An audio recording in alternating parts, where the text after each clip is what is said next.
the same height. Yay, Denyce is here. Give her a round of applause. Round of applause. Yay. Why am I percent done? It was just really see our names on paper, and they already know who we are, what they think about us, and you would think that by now in 2020 it would change, but it hasn't. Like what my parents experienced is no different than what I experienced and what my children will probably experience, because there will always be, you know, this system of racism, bigotry, fear, hate, and I'm hoping your generation will start to like water it down, though. Yeah, I'm hoping. We will try our best. Such the pressure, the weight of the world on the young ones. Stagger Lee shot Billy. Cecil Brown writes, Baldwin felt that black men in America, as the most obvious targets of white oppression, had to love each other, to warn each other, and to communicate with each other, if they were to escape being defined only in reaction to that oppression. They had to seek and find in their own tradition the human qualities that white men, through their unrelenting brutality, had lost. Within the black community, do we love one another? Oh. Mom, you really want me to answer this? My personal opinion, yes and no. I feel like we love one another and care for one another when it's convenient. When people want to bandwagon and they want to be a part of a cool hashtag. I feel like we can come together and rally when there's a huge injustice against us, but we shouldn't wait until someone has been murdered or wait until someone has been wronged for us to come together and say, no more. But if you notice that after a Sandra Bland situation occurs, where's the unity? It's only for a short period of time. It's like the attention span of unity and love with all is short. We are the hardest on each other, especially in this business.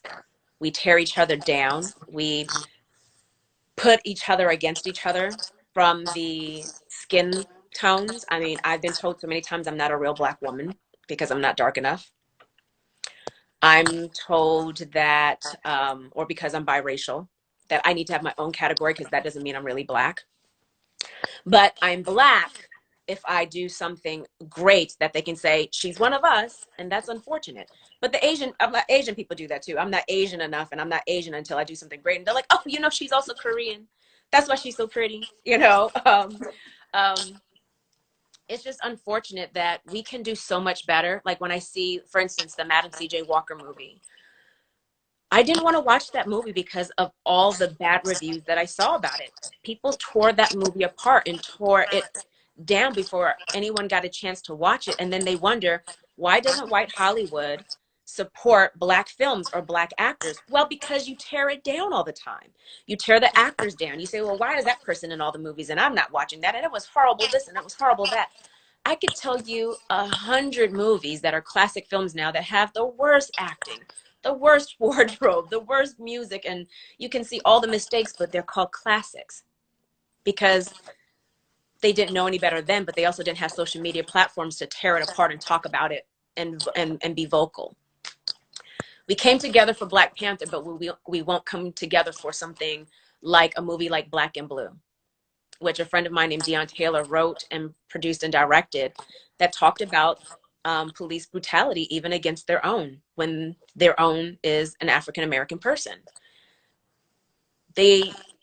The powers that may be tried to get this movie taken out of movie theaters. Movie theaters would not put them in their marquee. They were not promoting that they were at certain movie theaters, and there were people protesting it. They did not want this movie seen. When I went to go to the movie theater and watch it, it was predominantly white people watching it. I I barely saw any of our people watching the movie. And it was so unfortunate that we don't support each other like more than we should. Music wise, 80% of music sales for Black music come from non-African American people. Majority of films come from non-African American supporters. We show that we can show up when it comes time to voting for President Obama.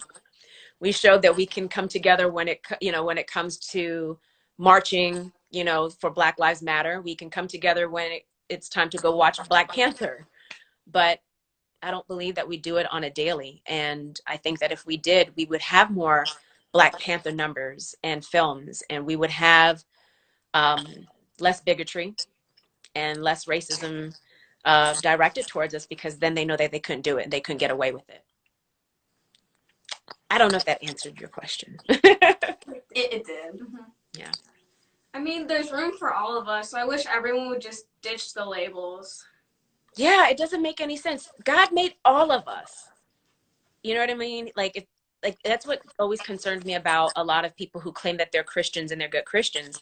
If you say that God made no mistake, then how could you pit each other against each other? How could you hate us for our skin complexion? And once we're here, we can't control how we got here. We can only control what we do once we're here. And we can't control how our parents came together, what complexion we became. I know people who come from biracial backgrounds. My brother was way lighter than I was. There was a point where my dad was like, you sure he's fine? My dad's like dark skin. So he looked at my mom and my brother like, I don't know. But there's, we're all beautiful people in so many different ways. And I mean, that's how I look at it. When I go to the movies, or when I go to the beach, or I go to a concert and I just see blonde hair and brunettes and redheads and brown skin and browner skin and lighter skin, I'm like, this is amazing. Unfortunately, people don't look at it like that. People look at it as, well, how do I get to keep it just this one color so that we don't, stop existing, which I understand, but it's still ridiculous in my opinion. Yes. Yeah. Yeah, like a lot of the times, like I went to an audition for Annie, and they were like, you're not really dark enough to play this role. And people say that I talk like a white person. I don't talk Black. I don't sound like how I'm supposed to sound. So. And here's the thing, you hear that from both Black people and you hear that from white people. And it's so stupid, because when a white person says it, it's racist. When a Black person says it, you're perpetuating the stereotype and the stigma, which is ignorant. I was told that the first part of my life, I grew up in Jersey Shore. So everyone sounded like a Valley girl. And, there were times where I was like, oh my God.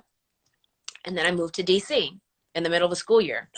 I got jumped my first day of school by a group of Black girls at my bus stop. And I was told, you think you cute, you think you better than us because you got good hair. And I was like, I don't even know what that means. I didn't have those same type of problems in Jersey. Like I had, people make fun of me and people, treat me horribly. But it wasn't as harsh as it was when I moved to Washington, D.C., because I feel like in New Jersey, I had a balance in my school of white people and Black people. The only thing that was a minority in my school were Asian kids. You know what I mean? We had a lot of Puerto Rican kids. We had a lot of Black kids. We had a lot of white kids. There were maybe like 2 or 3 Asian kids. When I moved to Washington, D.C., there was only 1 white kid in our class. There was only 1 Asian girl in our class. And it was just it was a culture shock for me, because I had never been around that many Black people in my life and told, you talk like a white girl. It's like, what? How do I talk like a white girl? And they're like, and so I had one friend, I don't know if she's watching or she'll watch this. Her name is Nicole Steele. She is still my friend. And Nicole Steele, she was tall and she was scary. But Nicole was really smart too. And so she was in all of my academic classes. And Nicole was like, leave her alone. She doesn't talk like a white girl. She just speaks proper. because she ain't from the ghetto. Y'all stupid. Stop, stop making fun of her. And it wasn't until they saw that I was making like really great grades that people were like, oh shoot, I need to be friends with Denyce because she makes good grades. I need to sit next to her and see if I can cheat on her test. But I mean, I can make friends wherever I go, but it was hard because you talk like a white girl. You think you white. You think you better than us. Oh, you think you, because you light skin and you got long, pretty hair, that you better than us. You don't talk black. And I'm like, what does that mean? And so I remember feeling so insecure that I learned how to talk black. And when I would go places and I would talk black, I would then get labeled, oh, she's ghetto. What? I thought I was talking black. It's like, no, you're ghetto. Like, only people from the ghetto talk like that. And I'm like, oh, wait, what? It was so confusing. Yeah. My advice to you is shut it all out because you know it's not true. Unfortunately, there is slang in every culture. You know, there's, with black people, they say it's the hood. They say it's the ghetto. With white people, it's a trailer park. There's country slang, there's street slang, there's twang. There's a lot of different dialects. You do what you want to do. You do what works for you and ignore what everyone else says. And those are the type of people you definitely don't keep around or in your circle because that is just pure ignorance. It doesn't make any sense. But if you can code switch, code switch. Do you know what code switching is? No. Oh, okay. So especially in this business or in any business in professional world, code switching is something that is universal amongst the African-American community where you can do this with your friends and say, hey, girl. But then when it comes time to work or be around Caucasian people, hi, Jessica. How are you? Oh, that's great.